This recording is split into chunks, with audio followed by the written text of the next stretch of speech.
Hey guys, welcome back to my channel. And for today's review, I'm going to talk about While She Sleep's newest release, Sleep Society, which came out on April 16th.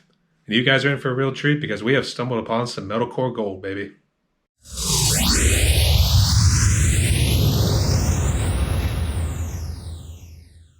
Yes, the boys at Sheffield, England have released their 5th studio album, and this one I actually really enjoyed. I actually remember listening to Antisocial in the car a while back. And let's see, that was on the Liquid Metal station, Sirius XM, that's what it was. And that was also how I found out about the band. And after going through this album, you do see a lot of catchy riffs, the hard, in-your-face breakdowns, the screaming, the typical metal stuff, or in this case, they're more of the metalcore band. But you also get the melodic hooks, and it's really something you say afterwards like, well, that was different.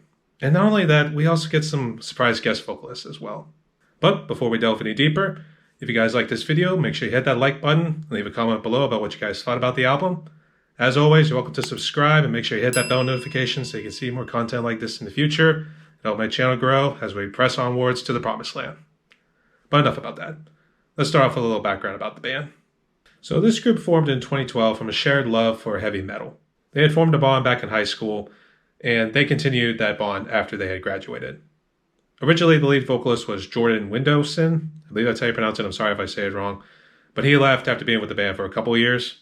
Right now, the current lineup is, Lawrence Taylor, the vocalist, Sean Long, lead guitarist, Matt Welsh, rhythm guitarist, Aaron McKenzie, bass player, and Adam Savage, drums. These guys also play some other instruments as well as doing some other stuff during production. That's at least the main stuff they do during stage performances.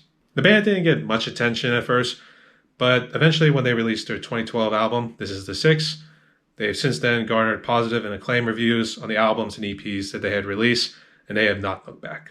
The band mostly plays metalcore with the hard, in-your-face breakdowns, down-tuned guitars, the screams, fast-paced drumming, the usual metalcore elements. But they also infuse melodic elements with piano and guitar interludes. It's pretty much something like this from what Matt Welsh said. It's super heavy, but then it's melodic. It's simple as that. I don't really like picking genres. I think it just becomes too complicated. So you know what? You guys call it whatever you want. I'm just sticking with metalcore from what they said. This album was released for the band's independent label Sleeps Brothers in collaboration with Search and Destroy, Spineform Records, UNFD, and Universal Music, with the album being produced by Carl Brown and the band's lead guitarist, Sean Long. Now, from what I read, it looks like they released their first single back in October 2020, which was the song Sleep Society. They also released a music video along with it as well. I got the link down in the description below for it. In February of 2021, they released their second single, You Are All You Need. And then they did Nervous in March 2021, before finally releasing the whole album in April. Now, according to other reviews that I've seen about this album, it seems that this album is more personal, and the lyrics seem to talk more about the individual, acting as a sort of reflection of sorts. You get that anger and emotion within each song about the current problems that are happening right now in our world, and I really like albums like that. A little liberal in a way, but not overly excessive. The album is more of like encouraging you to look at things through a different lens. And now, let's go through the songs. Pretty much the majority of the album has all the metalcore elements, with the melodic hooks every now and again with the piano and guitar here and there. Enlightenment was a great opener. You get a nice build-up with a speech going on in the background for like the first 30 seconds of the song. After that, it hits you with that relentless emotion and just continues on from there with the songs You Are All You Need, which is my personal favorite, Systematic, Nervous, and then we get a break in the action with the 5th song, Pya, P-Y-A-I. I don't know if I'm saying it right, but whatever. Really, that one was just a piano interlude before like building up and picking up where we left off with the next song, Know Your Worth. The last half of the album jumps around a little bit because we get songs like Know Your Worth and No Defeat for the Brave, which is just a typical While She Sleeps material. But then we get hit with the song Division Street, which is really just a 3-minute and 30-second piano interlude with a poetic touch to it. I wasn't too crazy about that one, but I did applaud him for changing it up because otherwise the album would have just became monotonous. After that, it's just standard While She Sleeps with the songs Sleep Society and Call of the Void, before we're hit with the last song, The End, which is really just a 7-minute piano interlude with what I took to be all the band members giving a little speech about their experiences while making this album. It wasn't anything special, but it's just me. I didn't really mind it at all. As I mentioned before, there were some guest vocalists that made an appearance.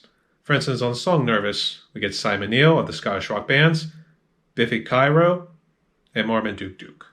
Other guest vocalists include Derek Whibley, aka Busy D of Sum 41, playing on the song No Defeat for the Brave, and Sleep Society, which I really couldn't find much info on, playing on the song Call of the Void. Their roles were minimal, pretty much only showing up in certain parts of the songs that they were featured. They did sound great, and they did add another layer to the song. I just wish they did a little bit more. That's just me. In terms of the production and overall quality of the album, here's the thing. Everybody hears things differently. I, for one, didn't have a problem with the production overall. It sounded clean, maybe a little stuffy, or maybe too many things playing at once at times, but it didn't deter me away. So maybe a little work here and there, but overall I would say they did a good job with this album. So for the last bit of critique, here's my take on this album. I loved it. It has good breakdowns, excellent hooks and build-ups, and there's a good amount of diversity on this album. It's not just all breakdowns and the typical metalcore stuff that you sometimes hear on like other albums. You get a good amount of piano hooks and some other emotional build-ups as well. Perhaps the biggest thing that I took away from it was the emotion and effort that they put into each song. It's just there, and you feel the impact when you're listening to each of them. You could say that there was some production blemishes here and there, but I'm willing to forgive that. I wasn't going too crazy about it, but you know what? If you guys notice anything, you can mention it in the comments. Other than that, I couldn't really find too many other issues on this album. In conclusion, this album gets a 9 out of 10. It's another great album to add to our April list of bands that came out this year. And that's that. That's my review.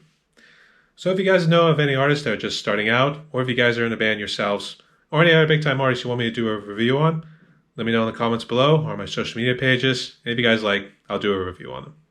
Thank you guys so much for watching. Stay safe and stay tuned.